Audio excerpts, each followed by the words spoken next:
Depuis le mois de février, des milliers de personnes descendent toutes les semaines dans les rues, partout en Algérie. Elles protestent contre la volonté du président Bouteflika, 82 ans, de se représenter pour un 5e mandat.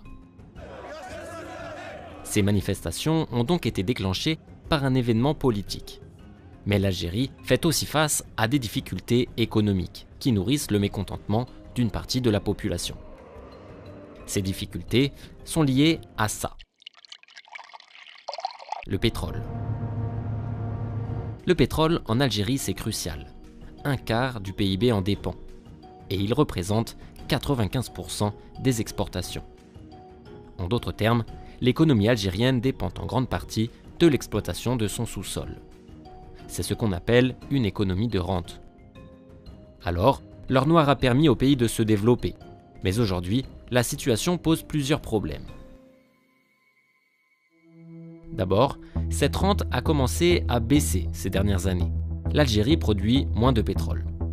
La production pétrolière en 10 ans de l'Algérie a diminué, elle est passée de 2 millions de barils jour à 1,5 million de barils jour par manque d'investissement. Elle a baissé aussi par manque de continuité politique. En fait, depuis 10 ans, il y a eu 3 lois des hydrocarbures différentes. Les compagnies pétrolières internationales n'ont pas confiance et préfèrent donc investir dans d'autres pays. Or, deuxième élément, à l'inverse, la population algérienne a beaucoup augmenté. Et le pays doit d'abord faire face à sa propre demande intérieure en énergie, qui absorbe désormais une grosse partie de ses ressources. Mais surtout, à cela s'est ajoutée une difficulté majeure. Les cours de pétrole se sont effondrés ces dernières années. L'or noir, qui se faisait déjà rare en Algérie, rapporte aujourd'hui beaucoup moins.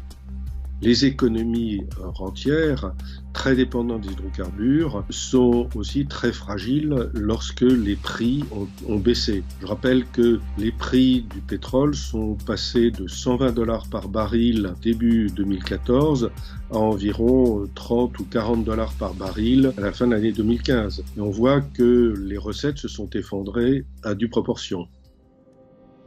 Enfin, quatrièmement, l'Algérie dispose de peu de leviers pour surmonter ces problèmes. Son économie repose presque entièrement sur le pétrole.